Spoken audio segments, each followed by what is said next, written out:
negotiate in public after we negotiated for 21 hours in private.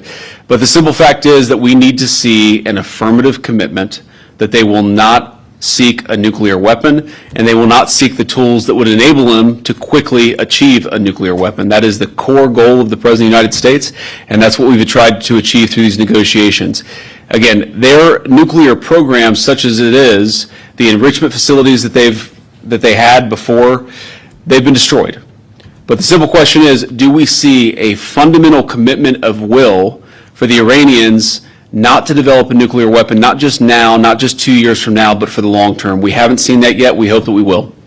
Jen. Was there a framework on anything? And also, did the Iranian frozen assets come up, and did you reach any conclusions on those frozen assets? We talked about all those issues, Jen, and we talked about a number of issues beyond that. And so certainly those things came up. But again, we just could not get to a situation where the Iranians were willing to accept our terms. I think that we were quite flexible, we were quite accommodating. The President told us, you need to come here in good faith and make your best effort to get a deal.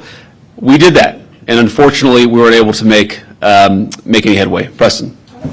Mr. Vice President, how often did you communicate with President Trump throughout the negotiations? There were reports that there were multiple rounds where there were breaks in between negotiations. How often did you communicate with the president throughout those rounds, and what was he saying as you were going through these negotiations that you said fell short? Yeah, obviously we were talking to the president consistently. I don't know how many times we talked to him, a half dozen times, a dozen times over the past 21 hours.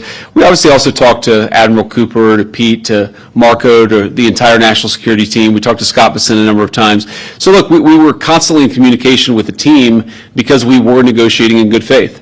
And we leave here with a very simple proposal, a method of understanding that is our final and best offer. We'll see if the Iranians accept it. Thank you. Mr. Vice President, where does this leave Did the you Senate? talk to Prime Minister Netanyahu at all today? JD Vance को आप सुन रहे थे। America के उपराष्ट्रपति साफ तौर पर कहा कि अभी सहमति नहीं बन पाई है। ईरान के साथ पहले दिन की अच्छी बातचीत हुई है, हम किसी समझौते तक नहीं पहुंचे हैं।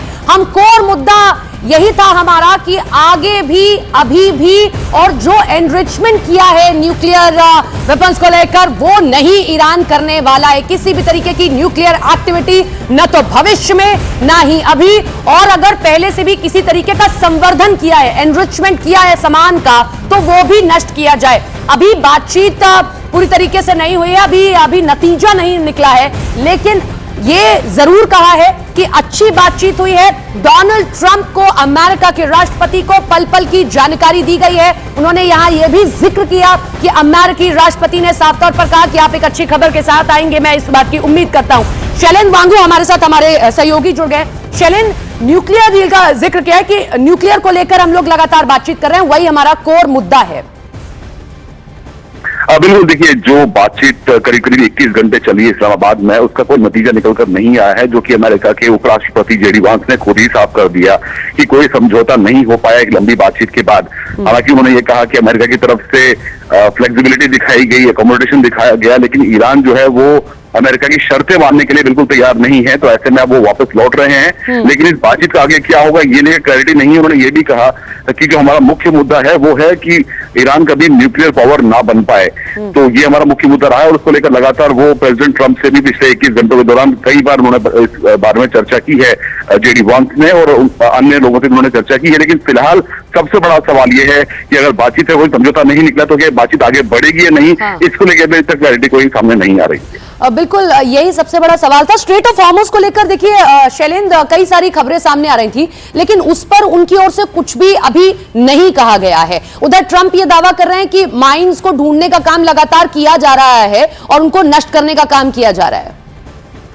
देखिए, स्ट्रेट ऑफ हॉर्मुज़ को लेकर डायरेक्टली अभी तक कोई कमेंट सामने नहीं आया है, लेकिन जो चर्चा चल रही थी उसके मुताबिक जो ईरान के विदेश मंत्रालय के प्रवक्ता है, उन्होंने ये कहा है कि स्ट्रेट ऑफ हॉर्मुज़ पे चर्चा हुई है इस बैठक के दौरान।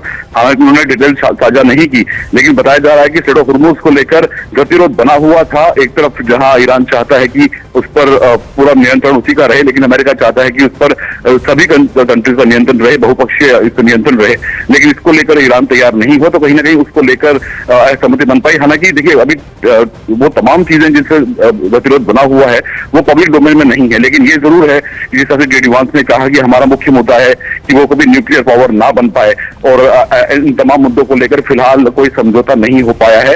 तो कहीं ना कहीं इस्लामाबाद टॉक्स जो माना जा रहा है फेल हो चुकी है। लेकिन अब बड़ा सवाल यह है कि क्या ये बातचीत आगे जारी रहेगी या इस चीज पर आगे जारी रहेगा, इसको लेकर अब तो कोई सामने कोई ऑफिशियल जानकारी नहीं आई है। भविष्य की इस युद्ध की तस्वीर अभी भी धुंधली सी ही दिखाई दे रही है कि आगे क्या स्थिति रहेगी। बहुत शुक्रिया शैलेंद्र आपका तमाम जानकारी के लिए। एक बार फिर से आपको सुनवाते हैं इस्लामाबाद में प्रेस कॉन्फ्रेंस करते हुए अमेरिकी उपराष्ट्रपति जेडी वेंस ने क्या कहा। 21 hours, and we've had a number of substantive discussions with the Iranians. That's the good news. The bad news is that we have not reached an agreement, and I think that's bad.